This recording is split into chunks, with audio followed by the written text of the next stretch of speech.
In this video, evidence will be presented that the murder of LaVoy Finicum was premeditated. More specifically, it will be shown that an FBI agent fired a foam bullet, hitting LaVoy in the left side of his chest, where he often carried a gun, causing him to reach for the wound. The FBI agent fired this bullet for the purpose of making LaVoy reach in a way that would appear as if he was reaching for a gun, which would then justify the killing of LaVoy. The evidence will also show that these actions were premeditated and that they must have been planned by the FBI organizers of this operation. Red lines have been added to indicate shots fired. All shots were fired either by the FBI or the Oregon State Police. No shots were fired by LaVoy or the occupants of LaVoy's truck. The shot annotations were intended to be consistent with the Tri-County Major Incident Team analysis. However, one additional shot has been included that they did not reveal, and the evidence for this shot will be presented. Originally, LaVoy stopped when the FBI pulled him over. During this time, the FBI fired an unprovoked shot at Ryan Payne, who was in LaVoy's truck at the time. As a result of this shot, LaVoy decided to flee in his truck.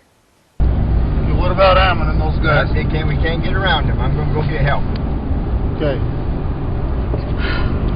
Stay down. I need a phone so I can call as soon as I get service. Wait up, yeah, keep watching the phone, see if you get any service. I don't have any. I can't even get Joe Rice. Coming up fast.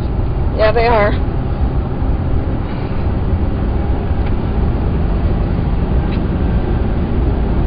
Okay, I don't know about numbers. Well, I got numbers, but I can't call because we have no service. Okay. No, mobile network not available. Do you have numbers for people here in town? As LaVoy comes around a blind curve, he sees the roadblock and begins braking.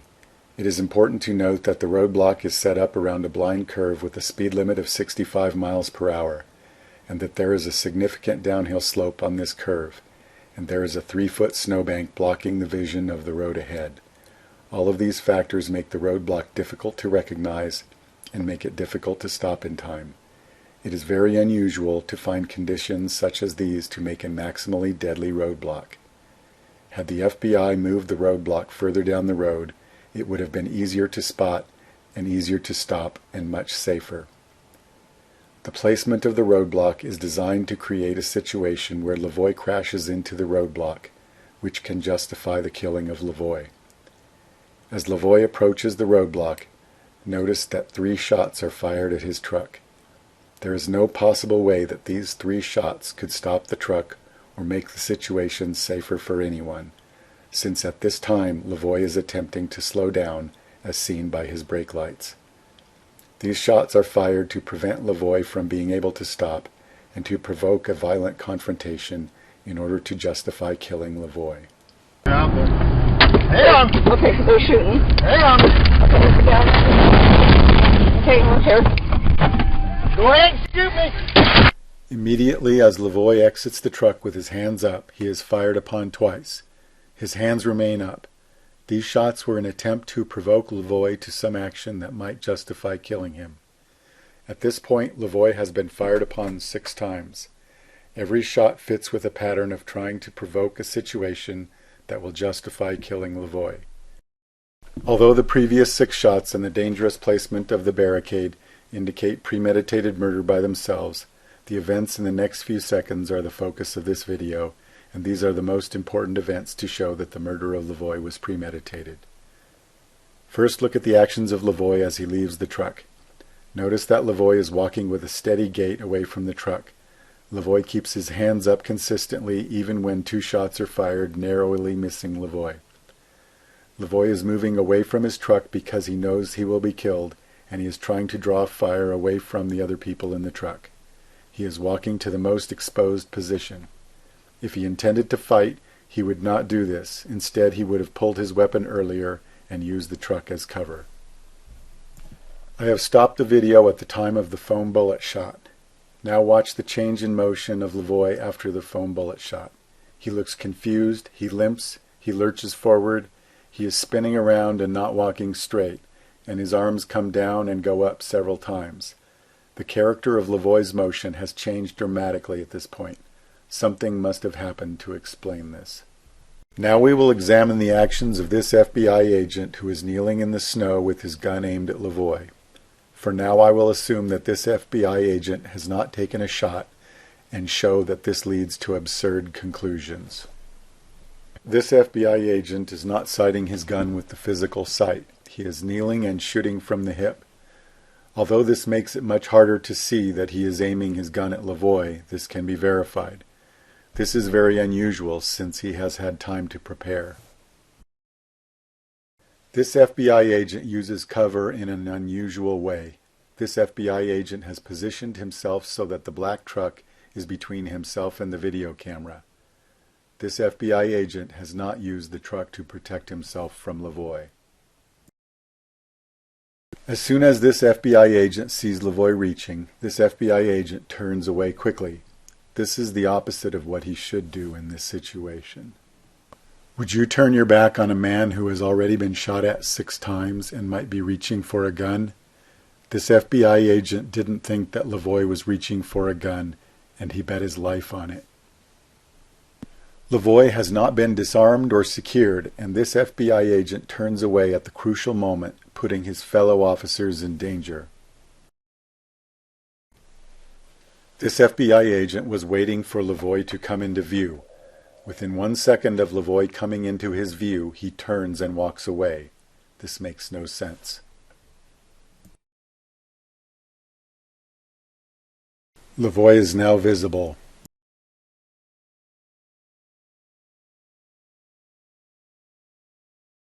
The FBI agent turns away.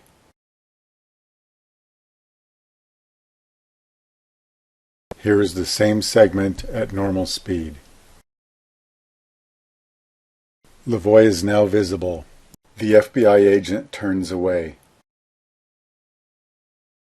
As this FBI agent turns away, he is crouching, apparently hiding from something, but he is not hiding from LaVoy. His back is fully exposed to LaVoy, and this FBI agent does not seek cover from LaVoy, although cover is easily available behind any of the trucks.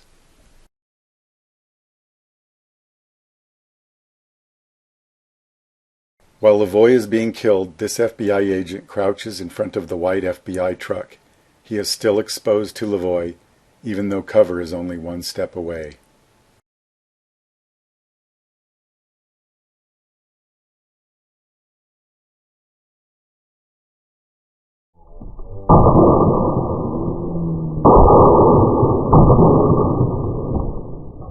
Immediately after LaVoy is killed, this FBI agent gets up and aims his gun at LaVoy's truck. Now this FBI agent uses a normal shooting posture.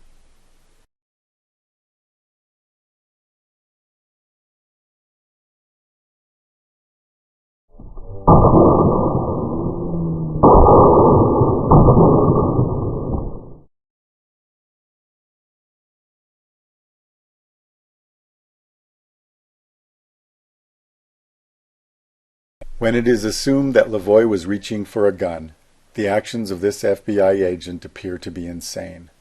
Nothing that he has done makes sense. A theory that interprets this FBI agent's actions as insane cannot be correct. We need to look for another explanation. If we assume different motives for this FBI agent, all of these events and more will be easily explained. This FBI agent is armed with foam bullets, and his job is to shoot LaVoy in the area where LaVoy carries a gun. The purpose is to get LaVoy to reach for the wound, which will appear on the video as reaching for a gun, and the FBI will be able to justify the killing of LaVoy.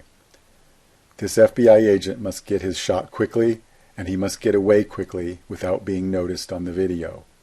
This FBI agent cannot allow this shot to be detected, because it would prove that the killing of LaVoy was intentional and premeditated. It is the intent from the beginning for the FBI to release the video as justification for the killing of LaVoy, and this FBI agent knows this. Although this theory is simple, it predicts that many unusual events will be found. The FBI agent should shoot early and run away. The FBI agent should be more afraid of the camera than of LaVoy. It predicts the location of a foam bullet injury on LaVoy to be near where he normally carries a gun. It even predicts what the FBI story will be. Because of the unusual nature of these predictions, if these things are found, it will be strong evidence for the theory. In addition, many events that up to now have had no explanation at all from any theory will be shown to have an explanation from this foam bullet theory. This FBI agent is hiding the fact that he is shooting. He is shooting from the hip, probably using a laser sight. This FBI agent is using the truck as cover to hide from the camera. He is not using the truck as cover from LaVoy. The fact that the truck fails to hide him from the camera is only due to the high angle of the camera at this instant, defeating his attempt to hide. This FBI agent shoots as soon as LaVoy is visible to him. He needs to get his shot as soon as possible.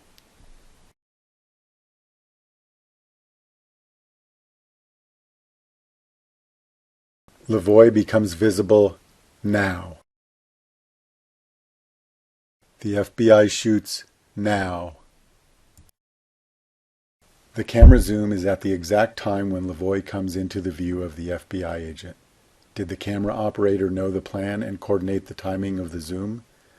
Zooming at this exact time makes the foam bullet shot out of focus, but it enhances the vision of LaVoy reaching.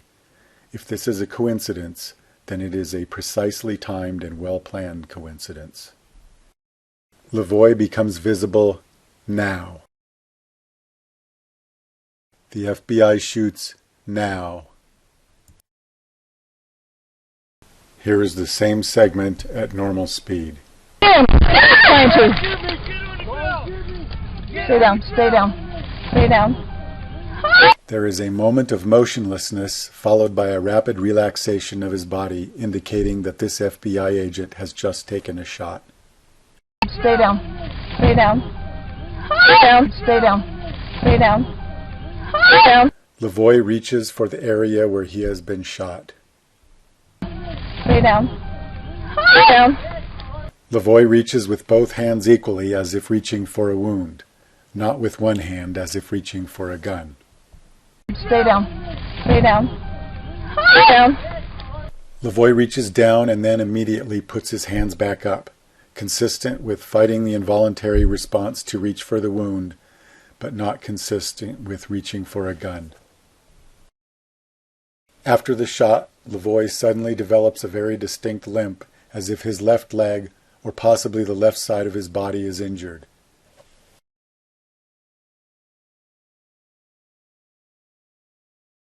LaVoy is clearly injured, but not as severely as one would expect from a real bullet, possibly indicating that a foam bullet was used. Each time that LaVoy tries to lift and move his left leg, he also reaches down. This indicates that the wound may be in his torso rather than his leg, and also that each reach is due to the wound from the initial foam bullet.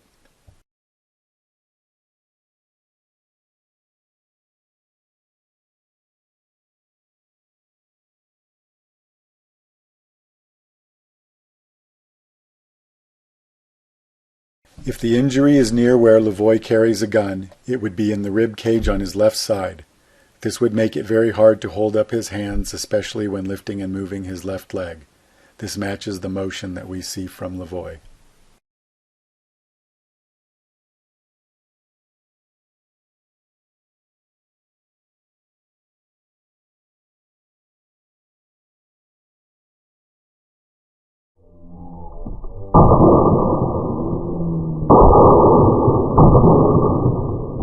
The FBI knows that it is very unlikely that anything would be found in the autopsy to reveal this wound.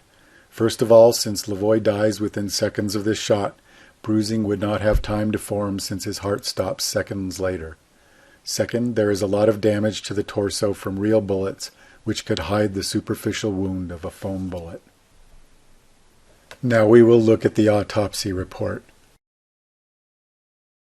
This superficial abrasion is about the size of a bullet and is listed under number 2 gunshot wound of the neck and upper chest. The abrasion is near the gunshot exit, but it is not explained by the gunshot exit wound. This seems consistent with the type of injury expected from the foam bullet. The location of this wound also matches where LaVoy carries his gun. This diagram shows the approximate position of the gunshot exit wound, as well as the wound that I am interpreting as the foam bullet abrasion. The FBI special agent in charge for Oregon FBI will show us where LaVoy carries his gun. On multiple occasions, Mr. Finicum was observed wearing a shoulder holster on the left side where he carried a sidearm. The location and character of the wound in the autopsy and the location where LaVoy carries his gun are an exact match to the foam bullet theory. LaVoy's speech is disrupted during the shot. The shot occurs in the place that is labeled as inaudible in the audio transcript according to the Deschutes County Sheriff's Office, although they do not list a shot there. LaVoy's speech after the shot is not as clear as before the shot. Go ahead and shoot me. Jim! Trying to. Shoot me. Get on the ground. Stay down. Stay down. Stay down. Stay down. Stay down. Shoot me. You're gonna have to shoot me. Damn it. Are they shooting him? Did they shoot him? You assholes.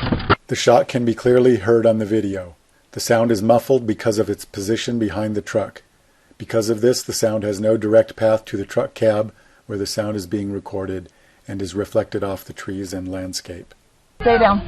Stay down. Stay down.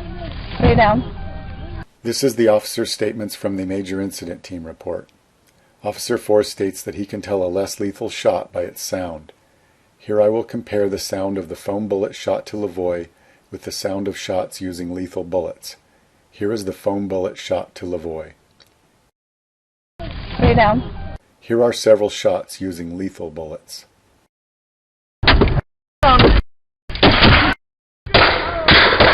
Now we will compare the sound of the foam bullet shot to LaVoy with other less lethal shots. The less lethal shots also have the sound of the bullet hitting the truck. Try to recognize the underlying sound of the shot. Here is the foam bullet shot to LaVoy. Stay down. Here are the less lethal shots. Shit. Keep down. Up. Yes. That's ridiculous.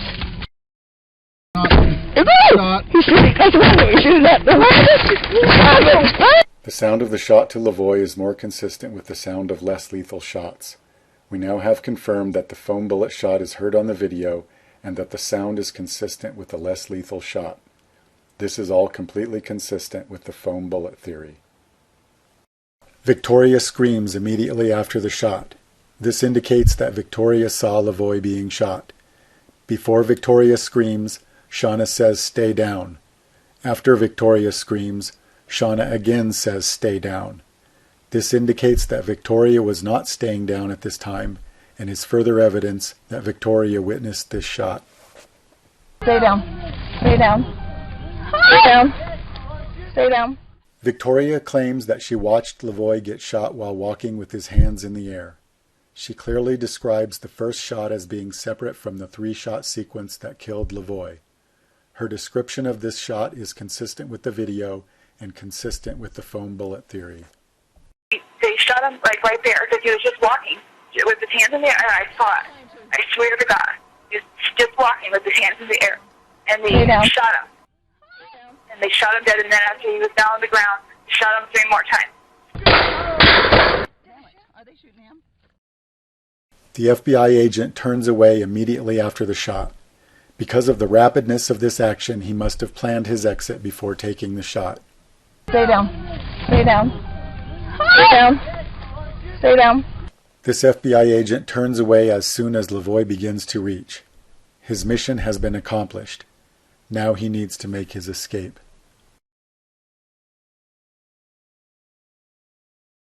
The FBI agent turning away at this time is an extreme action that is consistent with the foam bullet theory, but strongly contradicts the theory of LaVoy reaching for a gun.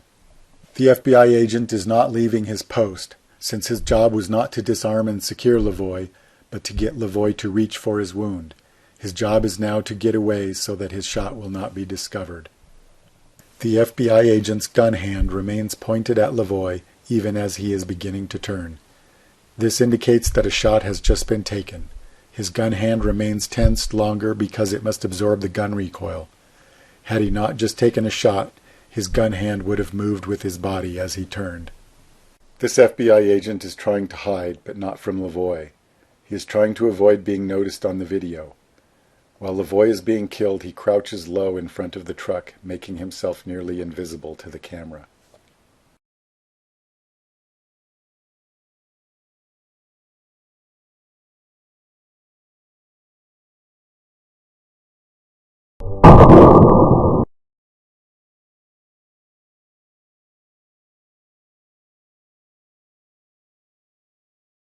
While LaVoy is being killed, this FBI agent is trying not to be seen. He wants the focus to be on the officers making the kill shot. Immediately after LaVoy has been shot, this FBI agent gets up out of hiding.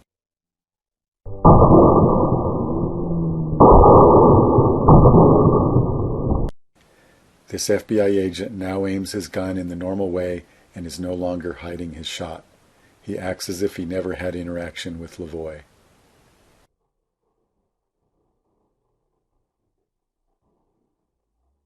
After this FBI agent points his gun at LaVoy's white truck, less lethal rounds can be heard hitting the truck near where he is aiming.